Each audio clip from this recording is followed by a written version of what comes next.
guys, so we're back to this package unit. On that other video where I was out here, it was cold at night, getting the igniter pilot assembly replaced on this thing, and the burners were all rusted out. It has been running ever since.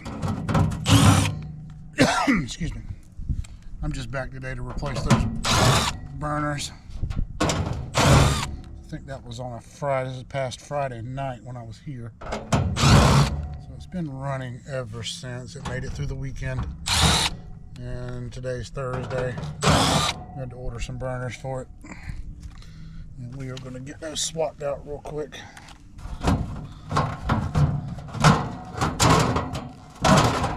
This is a rental property. It's not for a property manager. It's somebody that owns the house and rents it out. So we're going to get these burners out and replace them. The sun is up. It's cold again. It was 70 degrees yesterday. But anyway, the LP tank sitting over there. And, you know, it's a nice little piece of property out here. But we're going to get these burners out and get them replaced and fire this thing back off. Get back and watch that other video where I may fire it off now before I change them. You can kind of see the difference in what it does with clogged, rusty burners and good, clean burners.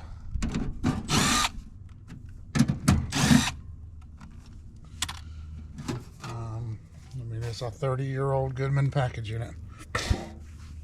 The heat exchanger has been replaced. The collector box has been replaced. The draft motor has been replaced. It was upgraded at some point. This isn't the original valve. Smart valve control was put in here with the pilot.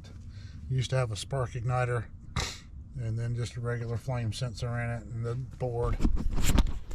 I think the board changed or something, but it was some kind of an upgrade back in a while back to this board.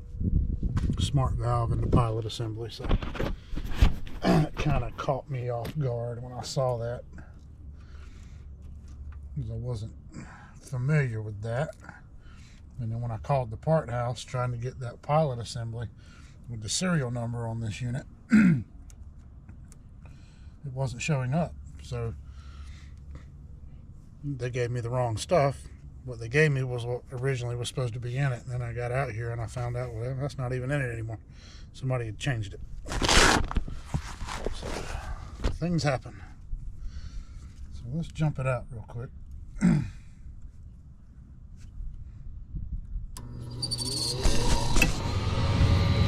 I don't know how well you'll be able to see. Maybe you'll be able to hear just the sound difference.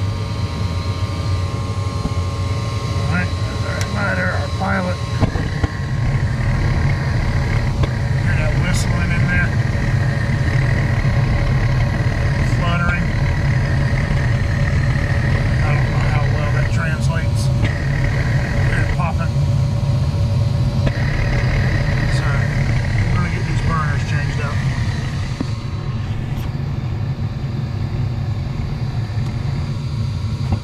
Shut it back down.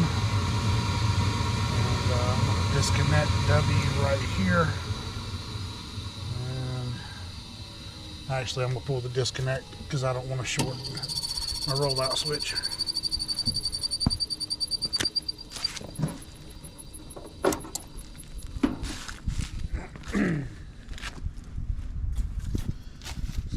Alright,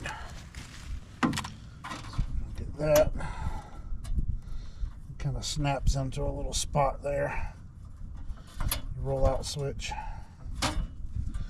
And like I said before, I don't like to unplug older rollout switches, because if the wire is stuck on there and you go to pull it off, you'll get one of these prongs or break off, and now you're looking for a new rollout switch. So I typically leave everything wired up, and I just disconnect it and move it out of the way.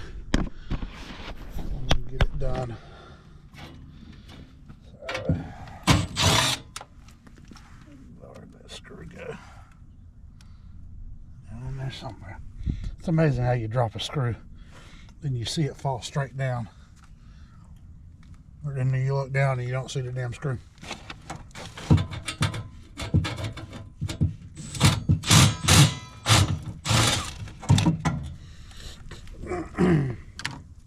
I have extra screws.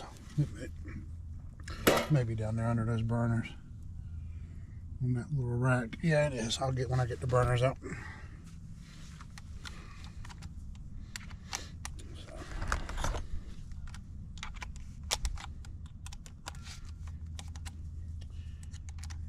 These are 1/4 inch.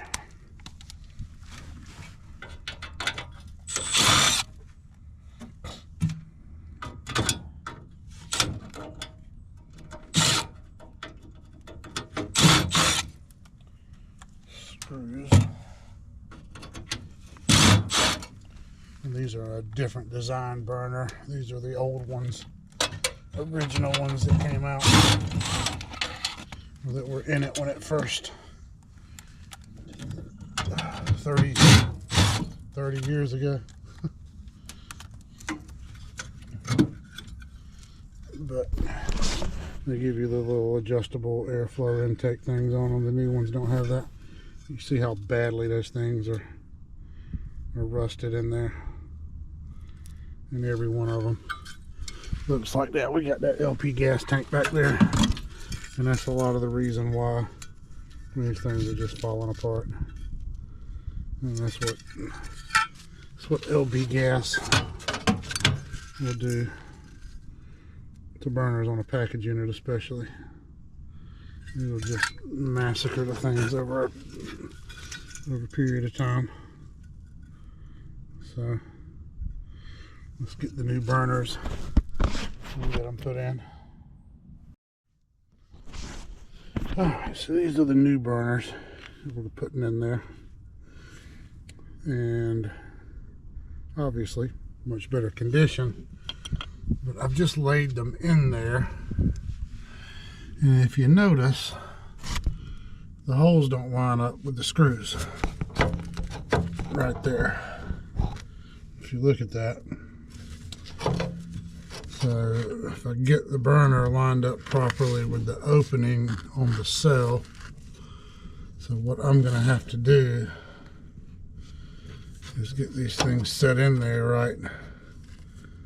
And I'm going to have to self-tap and make new holes with new screws. Try to keep these things in line. But my concern is our little transfer channel there between the burners. Is it close enough to send that gas over? You like them to be sitting right up against each other like that. So I'm going to have to get these things put in here and see if I can get them, see how it works. But this is what they gave me. I'm not putting those back in. So let's see if we can get these things lined up and installed properly, and we're getting a good fuel transfer across these things. Alright guys, so I got the burners in. Quick little thing, these older ones with a style that overlap right there in the middle where it goes together. They didn't sit next to each other. They overlapped and used the same hole in between to connect them. And these burners sit next together, or sit next to each other. They're the same length. The width is a little different, but so now I've got separate holes for each one. They didn't line up with the original holes where the other burners came out, so I had to do the best I could. I don't know how long these screws are going to last in here. Hopefully long enough for this thing to finally get replaced on this house. But anyway, so I had to get them spaced just right, kind of lined up with the holes, or the openings for the heat exchanger cells, and then kind of get these little edges together so they could cross over. Make sure my flame crosses over. A little bit of a gap on that one, but that's my pilot, so it doesn't light from that end down. It lights from this end down, and it's a pilot, so it should light. And as long as these other ones are lined up with each other just right, it should be just fine. So let's get the plate back on and get it turned on and see how it does and see how it sounds. Alright, so we've got everything back in place. I've got the disconnect back in, and let's see how this thing does.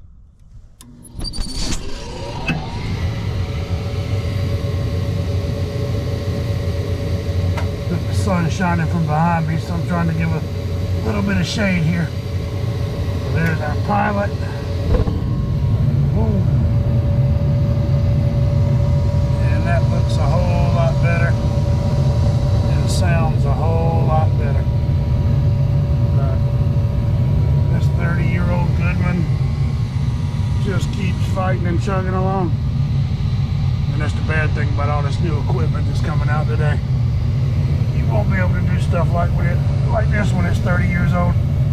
Most of it's probably not even going to last 30 years. But you won't be able to keep it running because you'll need some part that's obsolete and there won't be anything available to keep it going. So, kind of can't blame these people for continuing to fix this thing. As long as it heats and cools and they're happy, they can have it. Can't stop a Goodman. Appreciate you watching. Like, subscribe. See you on the next one.